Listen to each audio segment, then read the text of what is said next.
Hello friends, Kannada life ಸ್ಟೋರಿನಿಂದ ಪ್ರತಿಯೊಬ್ಬರಿಗೆ ಧನ್ಯವಾದಗಳು.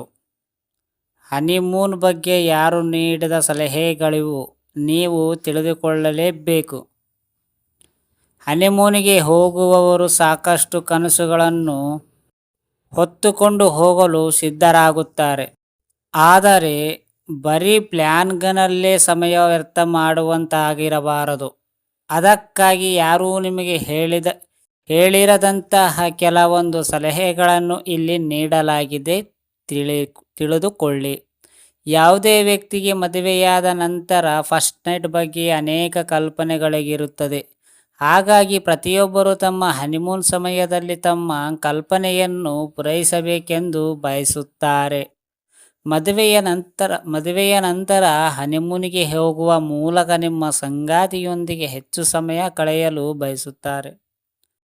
ನಿಮ್ಮ ಸ್ನೇಹಿತರಿಂದ ಅಥವಾ ನಿಮ್ಮ ಆಪ್ತರಿಂದ ಫಸ್ಟ್ ನೈಟ್ ಬಗ್ಗೆ ಕೆಲವೊಂದು ಟಿಪ್ಸ್ಗಳನ್ನು ಪಡೆದಿರಬಹುದು. ಅದೇ ಬಹುಶಃ ಯಾರೂ ನಿಮಗೆ ಹೇಳಿದಂತಹ ಕೆಲವೊಂದು ವಿಷಯಗಳು ಫಸ್ಟ್ ನೈಟ್ ಬಗ್ಗೆ ಇದೆ. ಅವು ಯಾವ್ಯಾವು ತಿಳಿಯೋಣ. ಹನಿಮೂನ್ ಪ್ಲ್ಯಾನ್ನಲ್ಲೇ ಕಳೆದು ಹೋಗುತ್ತದೆ. ಅನೇಕ ಜನರು ಹನಿಮೂನಿಗೆ ಹೋಗುವಾಗ ತಾವು ಹೋಗಬೇಕಾದ ಸ್ಥಳ, ಅಲ್ಲಿಗೆ ಹೋಗುವ ವಿಮಾನ ಟಿಕೆಟ್ಟು, ಅಲ್ಲಿ ಉಳಿಯಬೇಕಾದ ಹೋಟೆಲ್ ಬಗ್ಗೆ ಪ್ಲ್ಯಾನ್ ಮಾಡಿಕೊಂಡಿರುತ್ತಾರೆ. ಆದರೆ ಹನಿಮೂನಿಗೆ ಹೋಗಿ ಏನು ಮಾಡಬೇಕು ಎನ್ನುವುದು ಹೆಚ್ಚಿನವರು ಯೋಚಿಸುವುದಿಲ್ಲ. ನೀವು ಹೋಗುವ ಪ್ಲ್ಯಾನ್ಗಳೆಲ್ಲ ಸಮಯ ಕಳೆಯುತ್ತೀರಿ. ಅಲ್ಲಿ ಹೋಗಿ ಮಾಡಬೇಕಾಗಿರುವುದರ ಬಗ್ಗೆ ಯೋಚಿಸುವುದೇ ಇಲ್ಲ. ನೀವು ತುಂಬ ದಣಿದಿರುವಿರಿ. ಸಾಮಾನ್ಯವಾಗಿ ಹೆಚ್ಚಿನವರು ಮದುವೆಯಾದ 1 ಅಥವಾ 2 ದಿನಗಳ ನಂತರ ಹನಿಮೂನಿಗೆ ಹೋಗಲು ಇಷ್ಟಪಡುತ್ತಾರೆ. ಆದರೆ ಇಂತಹ ಸಮಯದಲ್ಲಿ ಹನಿಮೂನಿಗೆ ಹೋದಾಗ ನೀವು ನಿಮ್ಮ ಸಂಗಾತಿ ಇಬ್ಬರು ಸುಸ್ತಾಗಬಹುದು. ಇದು ಸಾಮಾನ್ಯವಾಗಿ ಎಲ್ಲರಿಗೂ ಸಂಭವಿಸುತ್ತದೆ. ಮದುವೆಯಾದ ಕೆಲವೇ ದಿನಗಳಲ್ಲಿ ಜನರು ಸುಸ್ತಾಗುತ್ತಾರೆ. ಆದರೆ ನಂತರ ಅವರು ಹನಿಮೂನಿಗೆ ಹೋದಾಗ ಅವರು ತುಂಬ ದಣಿದಿರುತ್ತಾರೆ. ಹಾಗಾಗಿ ಸರಿಯಾಗಿ ಹನಿಮೂನ್ ಎಂಜಾಯ್ ಮಾಡಲು ಸಾಧ್ಯವಾಗುವುದಿಲ್ಲ. ನೀವು ಸ್ಕೂಬ್ ಡ್ರೈವಿಂಗ್ ಅನ್ನಂತಹ ಕೆಲವು ದೊಡ್ಡ ಚಟುವಟಿಕೆಯ ಬಗ್ಗೆ ಯೋಚಿಸುತ್ತಿದ್ದರೆ, ವಾರದ ಕೊನೆಯಲ್ಲಿ ನೀವು ಈ ರೀತಿಯ ಚಟುವಟಿಕೆಯನ್ನು ಇಟ್ಟುಕೊಂಡು ಅದು ಉತ್ತಮವಾಗಿರುತ್ತದೆ. ದುರ್ಘಟನೆ ಸಂಭವಿಸಬಹುದು. ನಿಮ್ಮ ಫಸ್ಟ್ ನೈಟ್ನಲ್ಲಿ ಎಲ್ಲವೂ ಉತ್ತಮವಾಗಿ ಸರಾಗವಾಗಿರುತ್ತದೆ ಎಂದು ನೀವು ಭಾವಿಸಿದಿರಿ.